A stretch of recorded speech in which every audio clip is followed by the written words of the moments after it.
नमस्कार साथियों, आपका अपना ITI यूट्यूब चैनल पर आप सभी लोगों का हार्दिक स्वागत है। आज के वीडियो का थंबनेल सभी साथियों ने चेक कर लिया होगा। जो आज का हमारा वीडियो रहने वाला है वह यूपी स्कॉलरशिप 2024-25 की आज की हम बोल सकते हैं एक बड़ी अपडेट है। जो हमारे लगातार छात्र परेशान हैं, जिनका पेमेंट फेल्ड हुआ था, जिनका पेमेंट किसी कारणवश फेल्ड हो गया था और उनका पैसा उनके बैंक अकाउंट में ट्रांसफर नहीं किया गया, तो हम आपको आगे की प्रक्रिया बताएंगे कि ऐसे छात्र जिनका पेमेंट फेल्ड हुआ था तो उनका पैसा आने वाले समय में उनके बैंक अकाउंट में अगर आएगा तो क्या क्या उन्हें प्रक्रियाएं करनी पड़ेंगी, जिस प्रक्रिया से उनका जो पैसा है उनके बैंक अकाउंट में पहुंच पाएगा।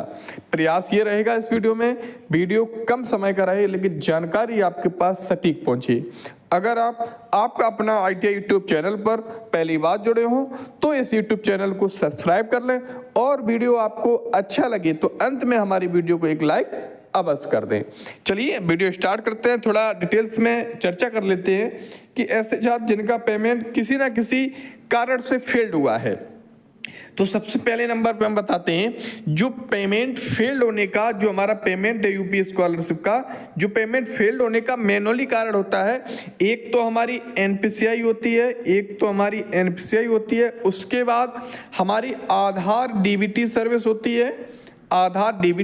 होती है और आपके आधार कार्ड में ई-केवाईसी होना चाहिए और आपके बैंक अकाउंट में ई-केवाईसी आपकी कंप्लीट होना चाहिए। ये सारी जो प्रक्रियाएं कंप्लीट होती हैं तो उन्हीं का पेमेंट एक ही बार में ट्रांसफर कर दिया जाता है। लेकिन ज़्यादातर छात्र बार बार हमें कमेंट कर रहे हैं कि सर हमारा पेमेंट फेल्ड हुआ है तो हमें क्या दोबारा फॉर्म भरना पड़ेगा या क्या उसकी हमें प्रक्रियाएं हैं जो कि करनी पड़ेंगी। तो पेमेंट फेल्ड वालों में हमारे सत्र 2024 के काफ़ी स्टूडेंट हैं और हम बोल सकते हैं लगभग सभी कैटेगरी में हमारे स्टूडेंट हैं, जनरल, ओबीसी, माइनॉरिटी, एससी और एसटी। तो काफ़ी कैटेगरी में है जिनका पेमेंट किसी ना किसी कारण से फेल्ड हुआ है, जिनका पैसा उनके बैंक अकाउंट में नहीं आ पाया है।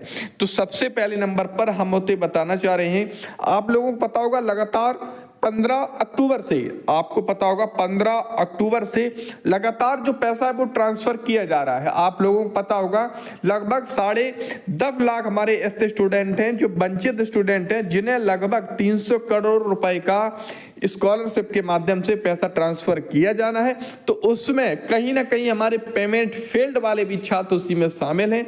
तो ऐसे छात्र जिनका पेमेंट फेल्ड हुआ है, हम बोल सकते हैं कि अभी लेटर नहीं जारी हुआ है कि लेटर में कंफर्म बता, लेकिन आप अपने बैंक अकाउंट को क्या क्या आपको एक्टिवेट करने के लिए करना होगा उन प्रक्रियाओं को थोड़ा समझ लीजिए, क्योंकि इस वीडियो हमने इसलिए बनाया है, काफ़ी लोगों का हमारे पास कमेंट आया था, व्हाट्सएप पे मैसेज आया था कि सर मेरा पेमेंट फेल था, लेकिन हमने काफ़ी जो आपने प्रक्रियाएं बताई थी उन प्रक्रियाओं के माध्यम से हमारा जो पेमेंट फेल्ड वाला पैसा था हमारे बैंक अकाउंट में आ चुका है।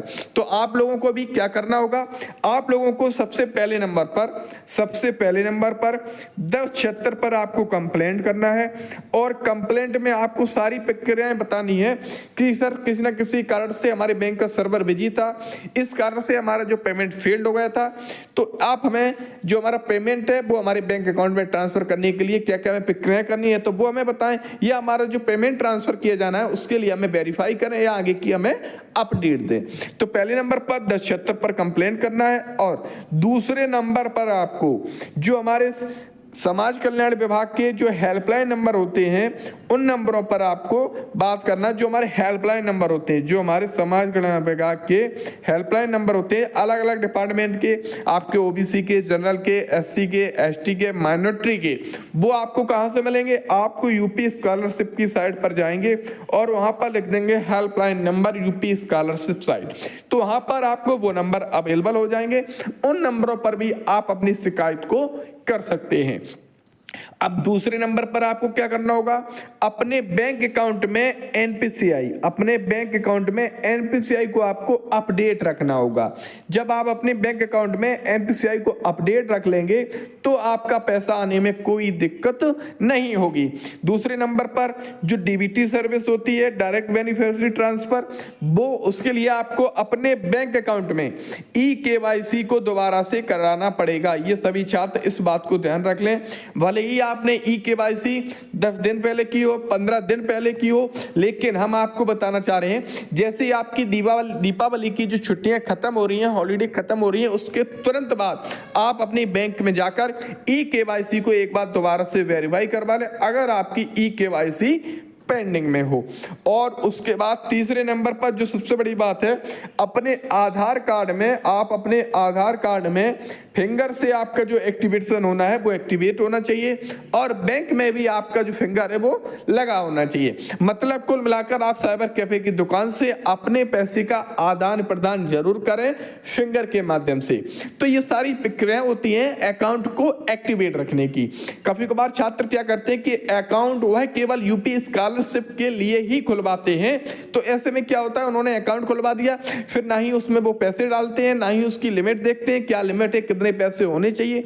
ये सारी प्रक्रियाएं छात्रों को हम बोल सकते हैं कि दिवाली की होली के बाद ये सारी कंफर्म कर लेना चाहिए।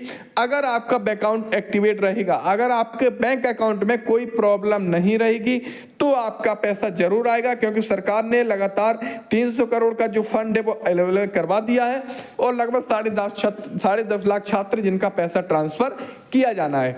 लेकिन आप सभी छात्रों को एकजुट होकर 1076 पर कंप्लेन करना है, सीएम हेल्पलाइन नंबर पर बात करना है और समाज कल्याण विभाग के जो हमारे हेल्पलाइन नंबर हैं उन पर भी आपको बात करना है। जितनी ज्यादा कंप्लेंट होंगे उतना विभाग पर प्रेशर रहेगा, जिससे कि वो आपको पेमेंट फील्ड वालों को भी एक बार पैसा ट्रांसफर करने का विचार करें।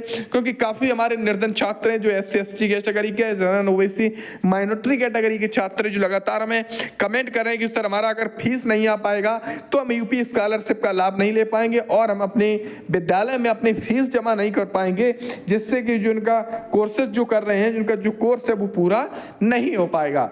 तो सभी छात्र अपडेट में रखें और आज ही जब हॉलीडे खत्म हो जाए तो 1076 पर कंप्लेंट कर दें और अपने बैंक अकाउंट को एक्टिवेट रखें। आप लोगों को पता होगा हाल ही में पिछले सत्र वालों का पोर्टल खोला गया था, तो ऐसे छात्रों का जिनका पेमेंट फेल्ड है उन्हें कोई भी किसी प्रकार का फॉर्म नहीं भरना है, केवल उन्हें इंतजार करना है। लगातार अपडेट में रहें, अपने कॉलेज में अपडेट में रहें, समाज कल्याण विभाग में अपडेट में रहें और सीएम पोर्टल पर भी आप अपडेट में रहें, क्योंकि ये सब फ्री ऑफ कॉस्ट प्रक्रियाएं होती हैं। अब आपको केवल समय देना है, सारी प्रक्रियाएं आपका विभाग करता है।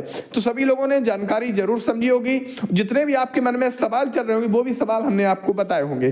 फिर भी अगर कोई आपका ऐसा क्वेश्चन है छूट रहा है तो आप हमें कमेंट करें, विद इन सेकंड प्रयास रहेगा आपके उस कमेंट का जवाब आपके पास पहुंचा सके। तो सभी छात्रों का एक बार पुनः आपका अपना ITI यूट्यूब चैनल पर जुड़ने के लिए बहुत बहुत धन्यवाद। अभी तक आपने इस यूट्यूब चैनल को सब्सक्राइब नहीं किया, सब्सक्राइब जरूर कर लें और बेल आइकन को प्रेस कर दें।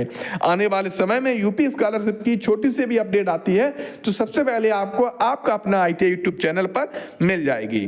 तो सभी साथियों का एक बार पुनः आपका अपना ITI यूट्यूब चैनल पर जुड़ने के लिए बहुत बहुत धन्यवाद।